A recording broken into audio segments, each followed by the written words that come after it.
ក្រសួងមហាផ្ទៃកម្ពុជាប្រាប់ថៃ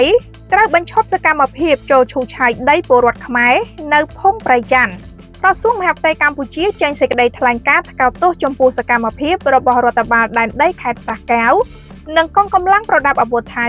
ដែលចូលឈូសឆាយដីធ្លីពលរដ្ឋខ្មែរនៅភូមិព្រៃច័ន្ទខណៈដែលសកម្មភាពនេះគឺជាការបំពានច្បាប់អន្តរជាតិភ្ជាប់ទៅនឹងការថ្កោលទោសក្រសួងមហាផ្ទៃកម្ពុជា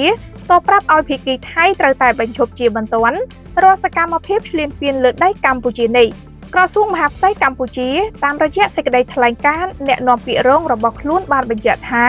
ក្រសួងមហាផ្ទៃថៃរដ្ឋបាលដែនដីខេត្តស្រះកែវនិងកងកម្លាំងប្រដាប់អាវុធចម្រុះថៃ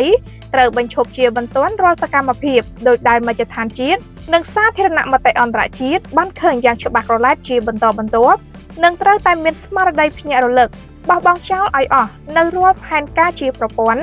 ដែលចង់តែបំផ្លិចបំផ្លាញបទឈប់បាញ់ដែលភាគីទាំងពីរនិងមិត្តភ័ក្តិបរទេសបានចូលរួមបង្កើតឡើងយ៉ាងលំបាកសេចក្តីថ្លែងការណ៍បានបន្តយ៉ាងដូចនេះថា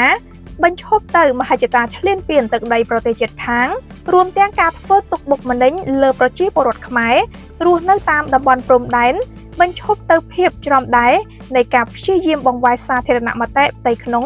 និងអន្តរជាតិចេញពីការកត់សម្គាល់លើភាពច្របូកច្របល់និងបែកបាក់របស់ខ្លួនតាមរយៈការបង្កចំនួនជាមួយប្រទេសជាប់ឃុំផងការបញ្ជាក់ជាថ្មីម្ដងទៀតរបស់ក្រសួងមហាផ្ទៃកម្ពុជាទៅកាន់ភាគីថៃដោយខ្លឹមសារខាងលើធ្វើឡើងបន្ទាប់ពីរដ្ឋបាលដែនដីខេត្តស្រះកែវនិងកងកម្លាំងប្រដាប់អាវុធចម្រុះថៃ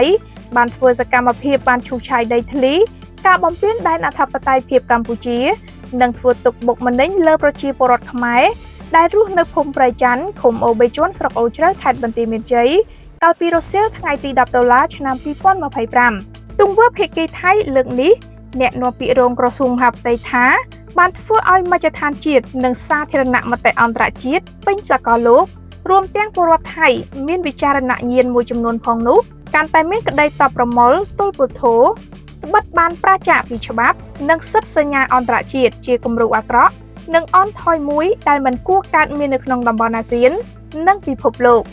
ទង្វើក៏ក្លិនជាបន្តបន្ទាប់ឥតអៀនខ្មាស់ពីរដ្ឋបាលដែនដីខេត្តស្រះកែវនិងកងកម្លាំងប្រដាប់អាវុធចម្រុះថៃគឺជាការរំលោភគោលការណ៍កម្មសិទ្ធិក្នុងនីតិអន្តរជាតិដែលច្បាប់តម្រូវឲ្យរកឃើញជាមុនសិនថាជារបស់អ្នកណាជាក់ស្ដែងចំណុចរំលោភបំពាននោះបានកំពុងស្ថិតក្រោមការកាន់កាប់រស់នៅអាស្រ័យផលនៃពលរដ្ឋកម្ពុជាស្រស់តចំនួនតាំងពីកកើតសន្ធិសញ្ញាបារាំងសៀមឆ្នាំ